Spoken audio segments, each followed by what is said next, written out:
Hey everybody, I'm Matt. This is the 10-Minute Bible Hour podcast, and today we are dealing with an incredibly difficult verse. We're in Matthew 10:23. And so if this is your first time here, most of the Bible is not this hard. It's usually a little bit easier sledding, but today we are going to honor our commitment to go through every single little bit of the entire book of Matthew, including the stuff that I maybe don't know exactly what to do with. So here we go. I'm a lawn guy. I want to train my kids to be lawn kids. I like the act of taking the raw materials of the backyard and cultivating it into something better.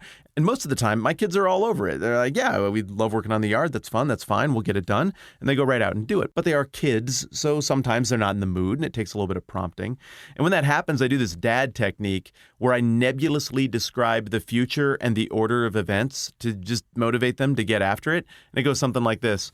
I'll be out in a little bit. You guys get started on the lawn and work on it, and you won't be done before I check in. I'll keep an eye on it. I'll be there, whatever. Just you get started on the lawn, and then it needs to be done this week, today, so just get after it. And they're confused, but it's an intentional confusion because I don't want them focused on when I'm going to come out as the reliever and fix this part of the lawn or that part of the lawn or supervise or give them approval. I just want them to go take initiative and get after it. And I think that might be what is causing the confusion in Matthew 10:23. But it also might not be. Let's just break it down together. Here we're at the end of the first half of the missional discourse in Matthew chapter 10, where Jesus is sending the disciples out on a big open world quest, their first big open world quest. They're equipped with the message, the kingdom of heaven is near. They're equipped with the ability to do some supernatural stuff that should get people's attention. And much like my pep talk to my daughter that we talked about a couple episodes back before a tennis match, where I encourage her both in what's going to happen in this match, in near future matches, and long term in her relationship with tennis. So also we get 3 parts to this speech where Jesus is like, hey, this is what it's going to be like in the right now. As you guys go out on this particular little quest regionally, here's what it's going to be like in the medium-term future. Stuff might get a little bit tricky. Be ready for that. You might hurt a little bit. And then here's what it's going to be like in the grand scheme of people going out and talking about me. It's going to get nuts. People are going to do crazy things. It might even get violent. You just got to expect this stuff. It won't be a surprise when it happens. And also, you have to be prepared to endure, because from the beginning, as Jesus has been talking about this kingdom thing, he's been turning over his cards. He's been disclosing. He's not been sweetening the deal to try to pitch people on signing up and then doing the old bait and switch. And he's like, haha, surprise, you're actually getting flogged. No. He led with the flogging.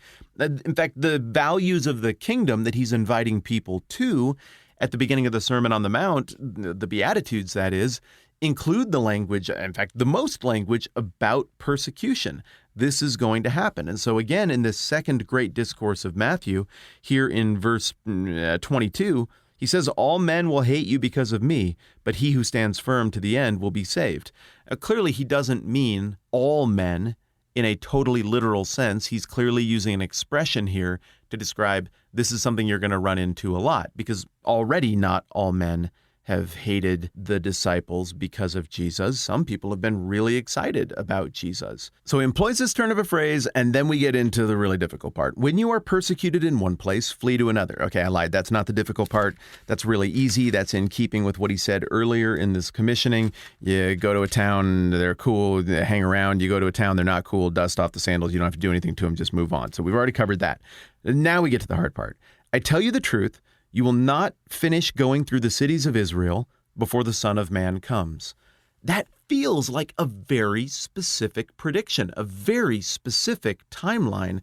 Like now we've gone from talking about 3 phases to your journey, your task, your lawn mowing job, to something with much higher stakes. This looks like we're talking about the end of time, the reckoning, the arrival and full manifestation of the kingdom and the Son of Man, and the moment at which all of the valleys are made low and it's the other way. The mountains made low, valleys raised. You know what I'm talking about. Everything getting fixed. Well, the problem, though, is that the timeline doesn't work with the most obvious reading. I tell you the truth, you will not finish going through the cities of Israel before the Son of Man comes.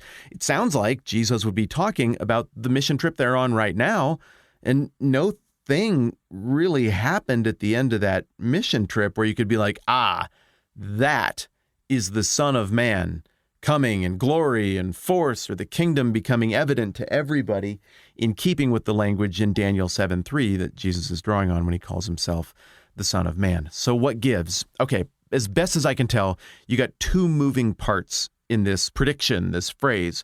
One is you will not finish going through the cities of Israel. What does that mean? And the second is, what does the coming of the Son of Man mean? So let's start with the first one.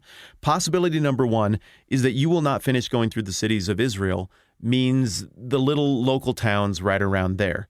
In which case, well, we know at the beginning of chapter 11 that they did finish with this. They got done. They got their instructions. They went out. They preached in the towns of Galilee. And then the next thing happened. So I suppose that's one possibility, but it creates problems. Second possibility as to what's meant by you will not finish going through the cities of Israel is something much larger. All of Galilee, all of Judea, what the original audience would have thought of as the Jewish ethnic homeland. But a third possibility, and I think the more likely one in terms of how the original audience would have understood it, is that we're talking about everywhere where Jewish people are. I don't know this for sure, but I have to think that either the second or third most Jewish city in the entire world at this point in history would have included Susa, Persepolis, Babylon for sure, probably Alexandria. Maybe they had a larger Jewish population than Jerusalem. I don't think so, but I don't know. The point is, there's this concept of the diaspora, the scattering of the Jewish people that happened as a result of the Assyrian conquest in the 8th century, the Babylonian conquest in the 6th century, the Persian defeat and conquest over the Babylonians that came shortly thereafter, the Jewish repopulation of Jerusalem, Alexander's invasion, bloodless invasion, that resulted in Jewish and Greek cultures being mingled in this big Jewish center happening in northern Egypt. Jewish people are all over the place now. Jewish culture and religion are all over the place now. So does it mean that we need to go to all of those places before it's done? I'm not arguing for one of these three interpretations of not finished going through the cities of Israel. I'm saying they're all possible reads the original audience might have envisioned upon hearing this phrase, which means this is really a difficult passage to sort out. People since then have argued that all the cities of Israel means the whole world. There's no way the original audience would have taken it that way. Such a view requires subscription to a couple of very complex, much later in history views of time and the end times that no one in the original audience would have had in view. And frankly, the idea that the world is Israel is absolutely unsquarable for me with everything that I'm seeing in Matthew. He clearly did not conceive of it that way. And so even though that might fit into some people's red thumbtacks and yarn crazy wall conspiracy theory ideas, I just cannot give that one any credibility. So I think what you have are three pretty viable options. Local towns of Israel, the more regional towns of Israel, or all of the centers of Jewish culture that were out and about. But ultimately, none of that matters if we can't sort through the second part, before the Son of Man comes.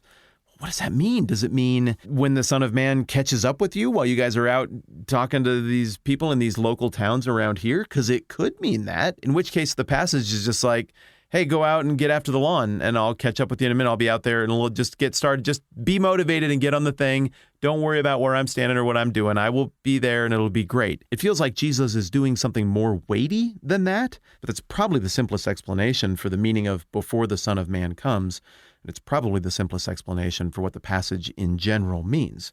But other people have proposed that the coming of the Son of Man means the crucifixion and resurrection. Other people have argued that the coming of the Son of Man means the destruction of the temple in 70 AD at the hands of the Romans. To me, this one feels like a stretch, though I've read some very intelligent people who are absolutely convinced that is the only way to read it.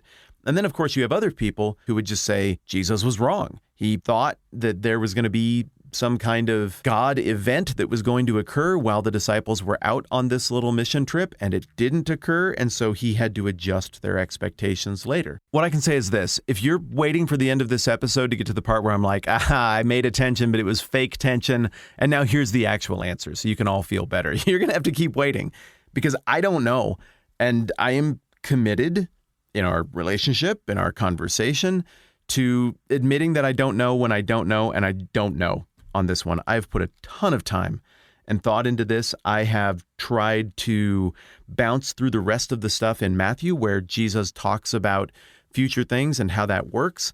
That causes me to be more skeptical of a couple of these positions. And so after looking at all of Jesus' words about future stuff for me, and really just for me, I think I'm in a place where the most compelling interpretation of this is simply to say Jesus isn't adding more data to the equation of how all of time is going to play out. I think I maybe lean toward the lawn work analogy. You guys, the point is stay motivated, get after it. Don't worry about when you're done with the thing. I'll catch up and we'll work that out. This is like a 30% level certainty for me, though. I really just don't know. What I do know is this. How you interpret this passage affects very, very little about how you interpret the rest of Matthew, unless you arrive at some very difficult to defend interpretation of this, and you're like, I'm sure of that, I'm positive. And now I'm going to make the rest of Matthew and the Bible square with my read on Matthew 10:23. That is the only way I think we really screw this thing up. That's dangerous. That's going to take us to weird places. That's going to cause us to make an overwrought, overly complicated, systematic structure of how time works and how God works with time and how everything has to be. And it's going to screw up the way we read the rest of the text. And what we're going for with this thing that we're doing together is a pretty clean read. And we can't ultimately divorce it from my assumptions and background, no matter how much I might try to, because I have biases and I just have the one brain and I'm going to miss stuff. But I don't want to get in the habit of saying, I feel such tension over this verse that I have to come up with an interpretation to make that tension go away. And then I have to make everything else square with that thing so I don't embarrass myself in front of you. I would rather just embarrass myself in front of you and say, I don't know, it's a hard one. People way smarter than me have said that it's a hard one too. And I'm content to have the takeaway here be that Jesus is saying, hey, get after it, get cracking. There's stuff that needs to be done. Don't worry about what my timeline is. You need to go out and represent the kingdom right now because people need to be a part of the kingdom because this is true and it's real and it matters. Interested in your thoughts on this one? I'll try to buzz around the subreddit a little bit to see where you're coming from on it. Thanks for hanging out with me and talking about a very difficult passage. I'm Matt. This is the 10-Minute Bible Hour podcast. Let's do this again soon.